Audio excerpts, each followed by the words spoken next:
Des fenêtres de son appartement, mais seulement par temps clair, Karen Mulhauser peut apercevoir les toits de la Cour suprême des États-Unis. Cette habitante de Washington vient d'avoir 80 ans. Et parce qu'il y a 60 ans, elle a dû avorter toute seule et en secret. Elle ne peut tout simplement pas imaginer que le droit des femmes à disposer de leur corps recule subitement dans son pays.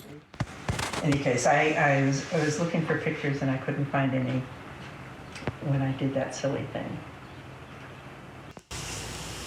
When I was in college, back in 1964, Quand j'étais à l'université, c'était en 1964, je vivais avec mon petit ami de l'époque et je suis tombée enceinte. Une grossesse non désirée. Je me suis faite avorter toute seule.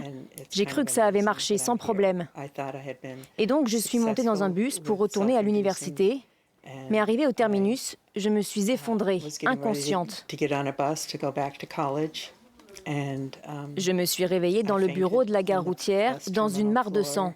Il y avait autour de moi 4 ou 5 personnes qui avaient bien compris ce qui m'arrivait, mais qui ne m'ont absolument pas aidée.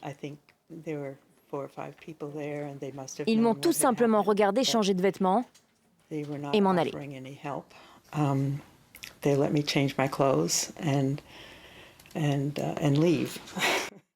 Pour Karen, la Cour suprême n'est pas la seule responsable de ce qui arrive.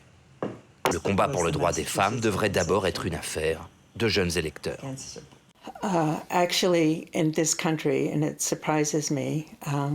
En fait, dans ce pays, et cela m'a beaucoup étonnée parce que moi, quand j'ai eu 18 ans, j'ai immédiatement voté.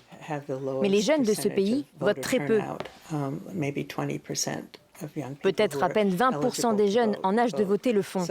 Et donc pour eux, qui ont toujours connu l'avortement légal, tout cela n'est pas vraiment concret, alors même qu'une majorité d'entre eux soutient ce droit à l'avortement. 60 ans ont passé depuis que Karen a commencé à militer pour la liberté des femmes américaines. Même si elle n'aurait jamais imaginé voir un droit fondamental reculer de son vivant, elle jure qu'elle restera une militante jusqu'à son dernier souffle. Voilà, vous venez